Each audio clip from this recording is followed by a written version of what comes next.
Hello and welcome to another episode of Alfzu. Today, Chris Little from Newburyport, Massachusetts, is going to teach us everything there is to know about DevOps. DevOps is a term that can sound esoteric to some, but is extremely hot right now.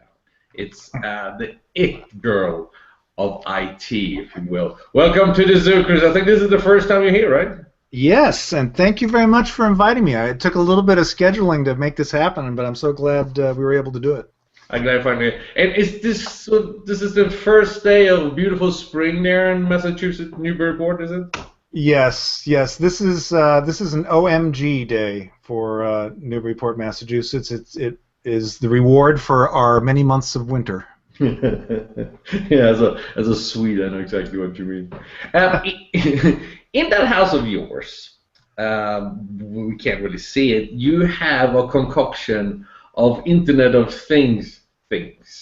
Earlier, when you changed the light, you reached over to your iPad and pushed a button. Tell us what's going on over there.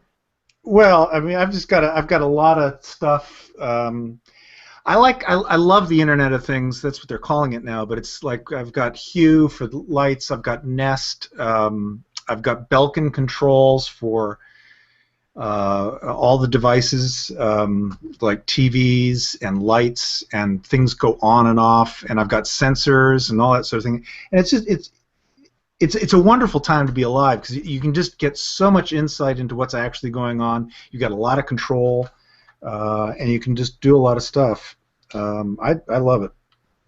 And does in any shape or form, and I don't want to go in on a long philosophical discussion, but does this in any shape or form improve your life? The light settings, the timers? Oh, yes, because it removes friction. It makes certain things. For example, I started. Here's an obscure one. I started testing how much draw sleeping electronics have, and I realized that there's actually some pretty severe draw. And so I was looking at my electric bill, and I thought, well, what can I do about this? So as I tested it, I discovered if I turned off the TV and all of the related stuff when it wasn't being used, I mean, turn it off. And so what I did is, well, rather than having to do off switch or unplug it, I got these controls, and the controls can all be addressed by my phone. And even more than that, I tell my phone when I want it, when I want the stuff to go on and off, and so it's all happening automatically. So if we want to go watch a movie, we walk into the room, and there's a zone in which I've got all of that stuff that it turns on, and it happens to be the only time zone. It's in the evening. But during the day, it's all turned off, and I don't have to do anything. It's all automated, and I've got stuff like that all over the house. And then, of course, things like the Nest. You can inquire about temperatures. You can inquire about CO2 levels. All that sort of stuff. So you can find out a lot more than. It's really cool having intelligent things. So all these, because this is really happening right now. More and more people are starting to deploy this in their rooms, and this is fairly new technology, but at the end of the day, they're just apps, right? It's just happening all the time, and people beyond this Internet of Things are expecting new innovation just like this. Is that why DevOps is so hot in the enterprise right now? Why is it so hot? Oh, that was a heck of a segue. I should also add that I'm a avid learner of new things, and I get gadgets. I mean, I've got even like things like Google Glass. I mean, it's like I just get lots of gadgets. Anyway, DevOps is hot because it transforms how IT works, and it makes a remarkable difference. If you look at companies, I mean, it's very buzzy right now, and what a lot of people don't realize is that DevOps may be buzzy, but it started as a practitioner-led thing. It was not created by any vendors. Vendors were very late to this. It started by practitioners saying, this is how we make IT faster, more reliable. In particular, there was a Velocity conference presentation by John Allspaw and Paul Hammond, where in 2009, where they said, at Flickr, we're doing 10 releases a day. and it silenced the room, it floored the room. And then the people started talking, and they realized that there were techniques and things that you could do that made application release that much faster. A fellow by the name of Patrick Dubois called that DevOps, and it just kind of went from there. And it's phenomenal. I mean, just off the top, companies. I mean, it's come now far enough that vendors are talking about it. Companies do it, and they're starting to be able to measure the difference. Companies that do DevOps practices, and there's a whole bucket full of things. Everything from continuous delivery, continuous integration. There's a monitoring element. There's a whole bucket of things that goes under the term DevOps. But deployment frequencies are 30 times faster. Mean time to recover is like 12 times faster, and that's just from using DevOps practices. So if you got an IT shop, that's a huge difference, right? I know people starting to understand that now, or we're building more apps now. Or is it's still got a ways to go because it's still really buzzy. There's a lot of vendors that are throwing stuff in, saying, this is our new DevOps toolbox, this is our new DevOps dashboard, but the practitioners are definitely adopting it. So you're seeing a lot of grassroots adoption, and in some cases, it's not necessarily by adopting things like continuous delivery. It's because maybe development adopted Agile, and so now they're doing these iterations that are coming out, and operations is going, we had trouble handling when you were giving us a release every 8 months. Now that you're giving us a release every 2 weeks, how do we do that? And you do that by adopting DevOps, by adopting the DevOps philosophy of these practices. And it's a bit of a transition. A lot of companies are undertaking it.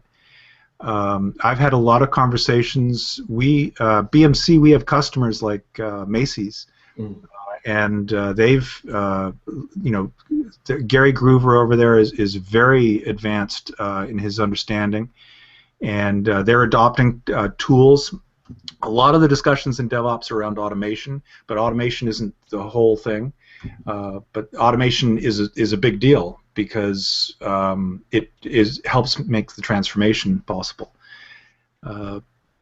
Anyway, what is the role of take the two groups, Dev and Ops, and we'll talk about their relationship in a second. But what's their role now in the enterprise? Are they niche player that are called upon to do certain work like they used to do, or are they starting to become a more centralized role as we become more IT intensive?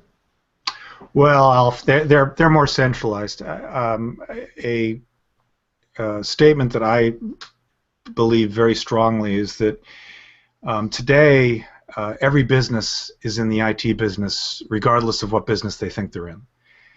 And companies that embrace that have competitive advantage, and companies that don't embrace that so far seem to be going out of business or suffering horribly. Yeah.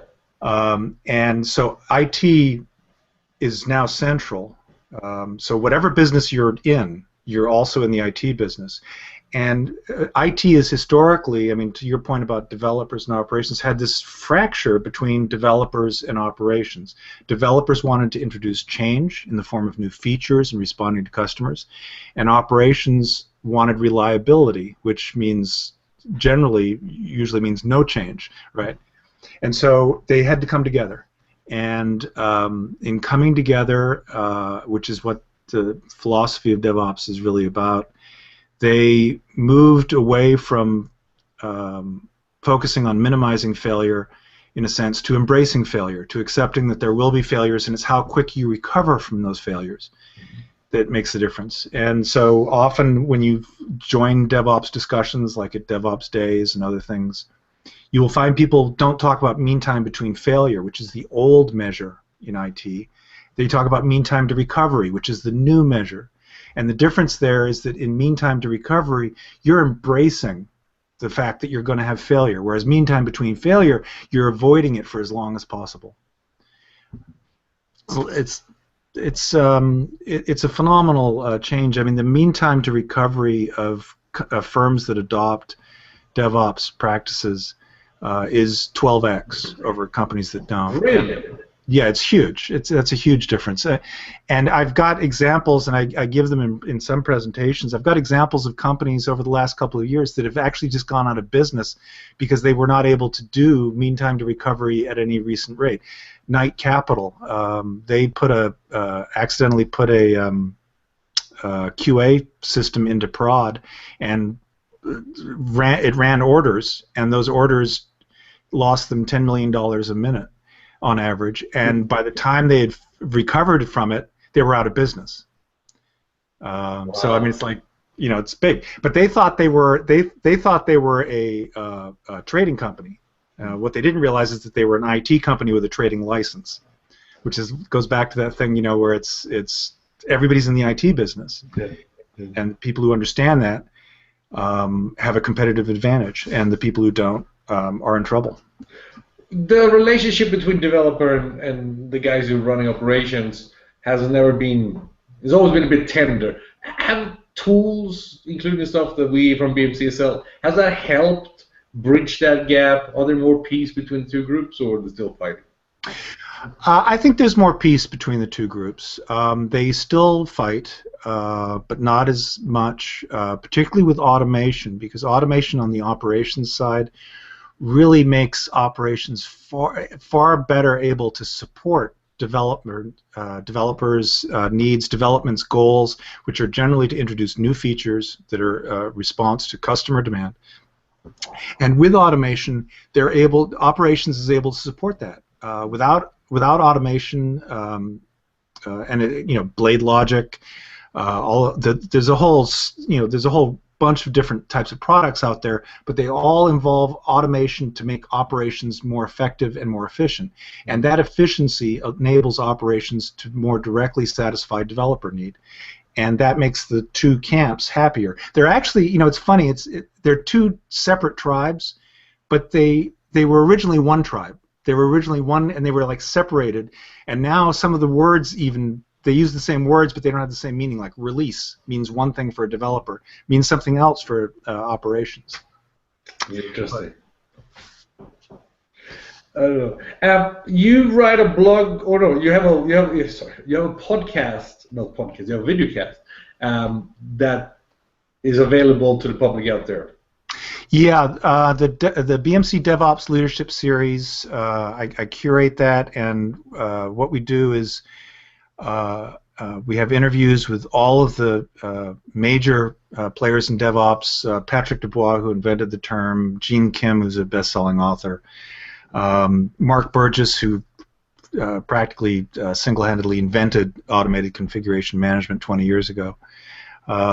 And these folks, what we do is we bring them under the BMC banner, and I work out a series of questions with them about things that they'd like to talk about, and then we record that, and I also have it transcribed. So for those of us like myself who prefer to read rather than to just dribble. Yeah, I know. Yeah.